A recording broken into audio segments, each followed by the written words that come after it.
Hello everyone. आज हम बात करेंगे power point Microsoft office power point 2010 में डिज़ाइन टैब में अवेलेबल फीचर्स के बारे में। तो जो डिज़ाइन टैब है जनरली उसमें जो फीचर्स अवेलेबल वो होते हैं कि हमें अपने जो प्रेजेंटेशन बना रहे हैं हम उसमें कैसी स्टाइलिंग चाहिए, किस टाइप की स्लाइड्स हमें किस डिज़ाइन में हमें अपनी स्लाइड्स चाहिए, कैसा बैकग्राउंड होने चाहिए, उसमें कैसे फॉन्ट्स होने चाहिए, कैसे डिफरेंट डिफरेंट कलर्स होने चाहिए। तो हम सबसे पहला जो ग्रुप है वो ग्रुप है हमारा पेज सेटअप और स्लाइड ओरिएंटेशन के लिए, जो कि हम पेज सेटअप के नाम से जानते हैं जिसे। जब हम पेज सेटअप पे क्लिक करते हैं तो इसमें जो ऑप्शंस अवेलेबल होते हैं वो हमें कि हम किस टाइप का हम ओरिएंटेशन चाहते हैं अपनी स्लाइड्स का। तो उसमें हम जनरली 4:3 ही बाय डिफ़ॉल्ट होता है। अगर हमें कुछ और फॉर्मेट चाहिए हो तो हम उसको चूज़ कर सकते हैं। नेक्स्ट इसमें है स्लाइड नंबर, विड्थ। अगर हमें कस्टम विड्थ, यहाँ पर जो स्लाइड साइज्ड फॉर, अगर हम इसका प्रिंट लेना चाहते हैं और फिर जब प्रिंट आएगा तो वो किस फॉर्मेट में होगा, वो सारी चीज़ें हमें यहाँ से डिसाइड करनी है। हमें जो अपनी स्लाइड्स हैं उन स्लाइड की विड्थ और हाइट अगर कस्टम डिफ़ाइन करना हो तो हम यहाँ से अपना चूज़ कर सकते हैं, जिसमें हम बता सकते हैं कि हमें किस हाइट और विड्थ की अपनी स्लाइड्स चाहिए, तो उसमें हम चेंजेस कर सकते हैं। फिर हमारे पास ऑप्शन आता है नंबर स्लाइड्स फॉर्म। जैसा अभी हम देख सकते हैं यहाँ पर, तो हमारी जो स्लाइड्स हैं ये 1 से स्टार्ट है, 1 2 3 एंड सो ऑन। लेकिन अगर हम इसकी नंबरिंग किसी दूसरे नंबर से, किसी पर्टिकुलर नंबर से करना चाहते हैं, तो हम जैसे यहाँ पर 5 से अपनी नंबरिंग स्टार्ट करना चाहते हैं, तो हमने 5 नंबर लिखा।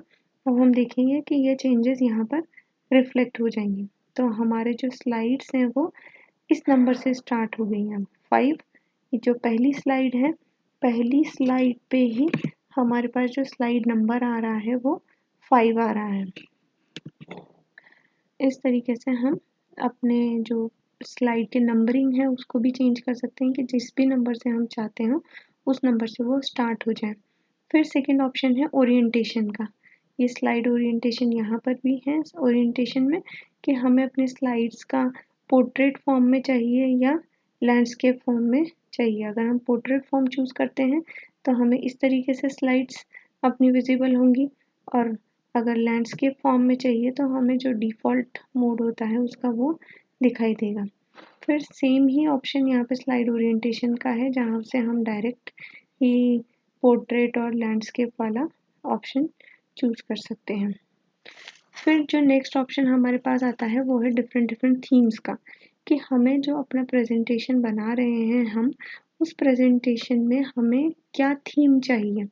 यानी सारी जो स्लाइड्स हैं उनकी कलरिंग, फर्स्ट स्लाइड, उसके बाद वाली फर्स्ट टाइटल स्लाइड में किस टाइप से हमारी डिज़ाइन होनी चाहिए, उसके बाद की जो स्लाइड्स हैं उनमें किस टाइप की डिज़ाइन होनी चाहिए, तो हम यहाँ से सेलेक्ट कर सकते हैं। जैसे हमने एक थीम सेलेक्ट की तो हमारे पूरा जो प्रेजेंटेशन में हमने जितनी भी स्लाइड्स ली हुई हैं वो उस थीम के अकॉर्डिंग हमारा पूरा प्रेजेंटेशन सेट हो जाता है। जैसे इसमें टाइटल स्लाइड डिफरेंट है और उसके बाद जितनी भी बाकी बची हुई स्लाइड्स हैं उनकी जो थीम है उस थीम के अंदर ये डिफाइंड है कि टाइटल स्लाइड इस टाइप की होगी और रिमेनिंग स्लाइड्स इस स्टाइल की होंगी।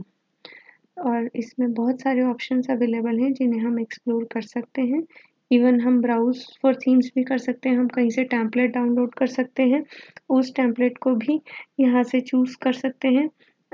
office.com की साइट से भी हम, और कोई अगर हमें फ्री टेम्पलेट्स अवेलेबल हों तो हम उनको बना सकते हैं, या हमने कोई प्लेट यहाँ से चूज़ की उसके बाद उससे हमें अपनी नीड के अकॉर्डिंग चेंज किया, जो हम देखते हैं अभी इसी लेक्चर में फर्दर कि हम कैसे उनको चेंज कर सकते हैं। जैसे हम यहाँ कलर्स पर गए, हमें अगर ये कलर हमें सूट नहीं कर रहे हैं, हम ये कलर्स नहीं चाहते, तो हम दूसरे और जो कलर्स यहाँ पर जो अवेलेबल हैं उनको चूज़ कर सकते हैं, तो हमारा वो वाला स्टाइल यहाँ पर अप्लाई हो जाएगा कि हमने जब यहाँ चूज़ की थी तब वो थीम डिफरेंट थी, उसका स्टाइल तो यही था बट कलर दूसरे थे। अब हमने यहाँ पर कलर ऑप्शन में जाकर अपने नीड के अकॉर्डिंग दूसरे कलर्स यहाँ पर सेट कर दिए और उनको सेट करने के बाद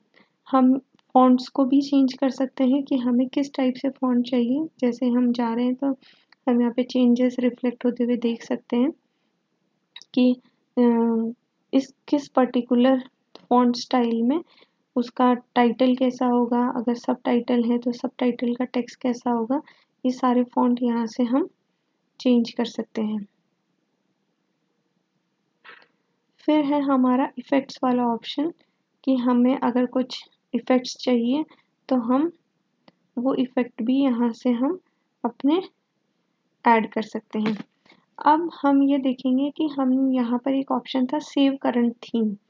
अगर हमें बहुत सारे प्रेजेंटेशंस क्रिएट करने हैं और एक ही टाइप का हमें उसमें थीम चाहिए, क्योंकि ये वाला जो कलर कॉम्बिनेशन, फ़ॉन्ट स्टाइल, ये सब पहले से अवेलेबल थीम्स में हमारे पास नहीं है, तो हम इस पर्टिकुलर थीम जिसमें हमने फ़ॉन्ट स्टाइल, इफ़ेक्ट्स और कलर्स चेंज किए हैं, तो इसे भी हम एक थीम के फॉर्म में सेव कर सकते हैं और नेक्स्ट टाइम जब हम कोई प्रेजेंटेशन बनाएंगे तो इस थीम को ब्राउज़ करके यहीं पर जो ऑप्शन अवेलेबल था ब्राउज़ फॉर थीम्स, यहाँ से जाकर उस पर्टिकुलर थीम को अपना सेलेक्ट कर सकते हैं और हमें फिर से कोई चेंजेस करने की ज़रूरत नहीं होगी।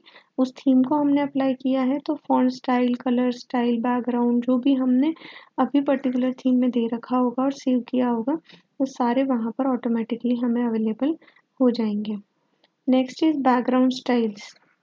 बैकग्राउंड स्टाइल में हम अगर डिफरेंट टाइप का बैकग्राउंड चाहते हैं अपनी स्लाइड्स का, तो हम उसको चूज़ कर सकते हैं। यहाँ पर हम चेंजेस होते हुए देख सकते हैं।